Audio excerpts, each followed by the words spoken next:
This is Madelaine Golec, pelvic health physiotherapist here at ECO Physiotherapy. Welcome back to part 2 of our pregnancy series.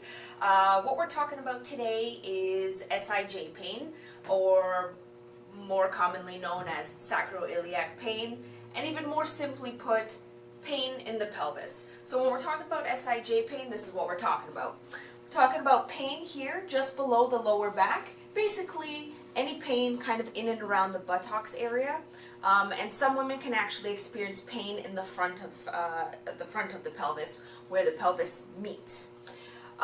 So why might this be happening particularly in pregnancy versus any other time? Well, one reason is hormones. So we have this special hormone called relaxin, and its job is to help relax our ligaments. This allows our pelvis to be a little more flexible in preparation for childbirth. Now, as a consequence sometimes of that relaxation, what can happen is it can change the way that weight is being transferred through the pelvis. So when I'm walking and my hips are moving, okay, I'm a little exaggerated, but I have to change weight, and sometimes the pelvis doesn't transfer the weight properly and could put a little excess strain on the ligament. So it could be a source of pain. Another reason is changes to the core muscles. If you haven't seen the first video, make sure you take a look. I do talk about the core muscles a little more specifically in the first video, and we will talk a little more in detail in part 3.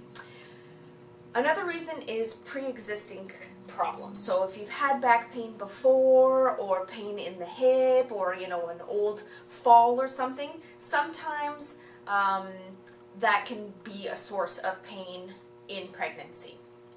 Lastly, some women during pregnancy who haven't necessarily exercised want to get into exercise, and starting an exercise program and not being sure about which exercises or stretches to do can actually also be a source of pain.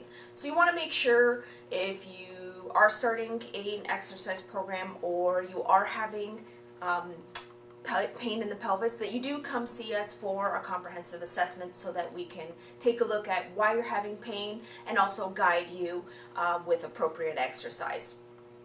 So what I'd like to do today for our tips section of the video is talk to you about the do's and don'ts of prenatal yoga.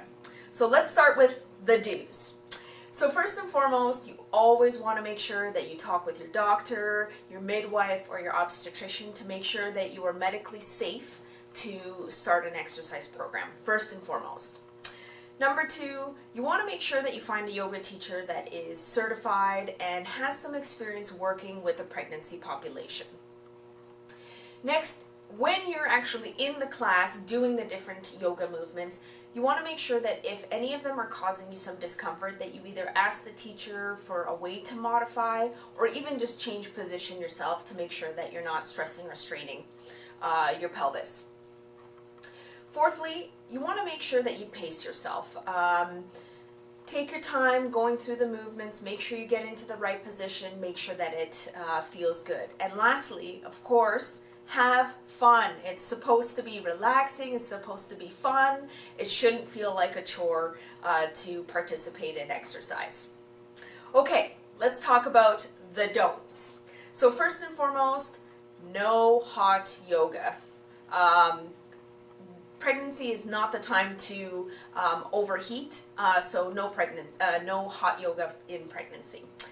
Number 2, because of the hormone relaxin and the ligaments being a little more flexible, you want to make sure that you're not overstretching. So for example, like if you're doing some sort of a leg stretch where you're pulling, you want to make sure that you're not pulling your leg as far as it can go, and you want to make sure that you're not holding those positions for a really long time. Because of the hormones, what can happen is you can permanently stretch out the ligament, and of course that would not feel very good. Thirdly, no intense ab workout, so no major crunches, no twisting and turning movements. That can obviously put too much pressure on the baby, and of course fast twisting movements through the abdomen could lead to some problems like detaching your placenta, so you want to avoid those motions. Lastly, no fast transition. So when you're moving from one position to another, again, as we talked about in the do's part, pace yourself. Take your time, make sure you move from one position to the other safely. Well, hopefully you found those tips helpful, and stay tuned for part 3 of our video. There is a link that you can click to our website, and in the description below, there's a link to our Facebook page. We'll see you next time. Thanks.